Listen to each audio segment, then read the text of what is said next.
Hello दोस्तों, मैं भगत सिंह आयुष चंद्रवंशी के इस YouTube चैनल से आपको मेरी बातें बताने जा रहा हूँ। प्लीज आयुष चंद्रवंशी के इस YouTube चैनल को सब्सक्राइब करें। मैं सर्वशक्तिमान परमात्मा के अस्तित्व को मानने से इनकार करता हूँ। मैं नास्तिक इसलिए नहीं बना कि मैं अभिमानी हूँ, पाखंडी या निरर्थक हूँ। मैं ना तो किसी का अवतार हूँ, ना ईश्वर का दूत और ना ही खुद परमात्मा। मैं अपना जीवन एक मकसद के लिए न्योछावर करने जा रहा हूँ, और इससे बड़ा आश्वास भला क्या हो सकता है। ईश्वर में विश्वास रखने वाला एक हिंदू पुनर्जन्म में एक राजा बनने की आशा कर सकता है। एक मुसलमान या एक ईसाई को स्वर्ग में भोग विलास पाने की इच्छा हो सकती है। उसे अपने कष्ट और कुर्बानियों के बदले पुरस्कृत होने की कामना हो सकती है। लेकिन मुझे क्या आशा करनी चाहिए? मैं जानता हूँ कि जिस पल रस्सी का फंदा मेरे गले में लगेगा और मेरे पैरों के नीचे से तख्ता हटेगा, वह मेरा अंतिम क्षण होगा।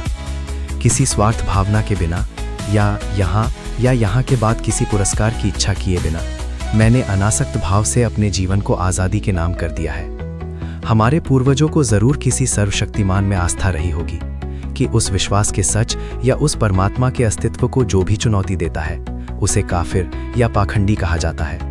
चाहे उस व्यक्ति के तर्क इतने मजबूत क्यों ना हो कि उन्हें झुटलाना नामुमकिन हो, या उसकी आत्मा इतनी सशक्त क्यों ना हो कि उसे ईश्वर के प्रकोप का डर दिखाकर भी झुकाया नहीं जा सकता, और इसलिए ऐसे व्यक्ति को अभिमानी कहकर उसकी निंदा की जाती है। मैं घमंड की वजह से नास्तिक नहीं बना। ईश्वर पर मेरे अविश्वास ने आज सभी परिस्थितियों को मेरे प्रतिकूल बना दिया है, और ये स्थिति और भी ज्यादा बिगड़ सकती है। जरा सा अध्यात्म स्थिति को काव्यात्मक मोड़ दे सकता है, लेकिन अपने अंत से मिलने के लिए मैं कोई तर्क नहीं देना चाहता। मैं यथार्थवादी व्यक्ति हूँ। अपने व्यवहार पर मैं सिर्फ तर्कशील होकर विजय पाना चाहता हूँ। भले ही मैं हमेशा इन कोशिशों में कामयाब नहीं रहा हूँ, लेकिन ये मनुष्य का कर्तव्य है कि वह कोशिश करता रहे, क्योंकि सफलता तो संयोग और हालात पर ही निर्भर करती है। आगे बढ़ते रहने वाले प्रत्येक व्यक्ति के लिए जरूरी है कि वो पुरानी आस्था के सभी सिद्धांतों में दोष ढूंढे। उसे एक एक कर पुरानी मान्यताओं को चुनौती देनी चाहिए। उसे सभी बारीकियों को परखना और समझना चाहिए। अगर कठोर तर्क वितर्क के बाद वो किसी धारणा तक पहुंचता है तो उसके विश्वास को सराहना चाहिए। उसके तर्कों को गलत या झूठा भी समझा जा सकता है, पर संभव है कि उसे सही ठहराया जाएगा, क्योंकि तर्क ही जीवन का मार्गदर्शक है। लेकिन विश्वास, बल्कि मुझे कहना चाहिए कि अंधविश्वास बहुत घातक है। वह एक व्यक्ति की सोच समझ की शक्ति को मिटा देता है और उसे सुधार विरोधी बना देता है। जो भी व्यक्ति खुद को यथार्थवादी कहने का दावा करता है, उसे पुरानी मान्यताओं के सच को चुनौती देनी होगी, और यदि आस्था तर्क के प्रहार को सहन ना कर पाए तो वह बिखर जाती है। यहाँ अंग्रेजों का शासन इसलिए नहीं है क्योंकि ईश्वर ऐसा चाहता है, बल्कि इसलिए है क्योंकि उनके पास ताकत है और हम में उसका विरोध करने का साहस नहीं है।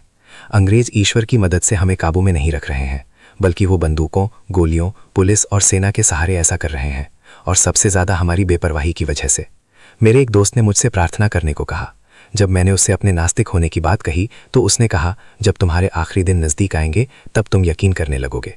मैंने कहा, नहीं मेरे प्यारे मित्र, ऐसा कभी नहीं होगा। मैं इसे अपने लिए अपमानजनक और नैतिक पतन की वजह समझता हूँ। ऐसी स्वार्थी वजहों से मैं कभी प्रार्थना नहीं करूंगा।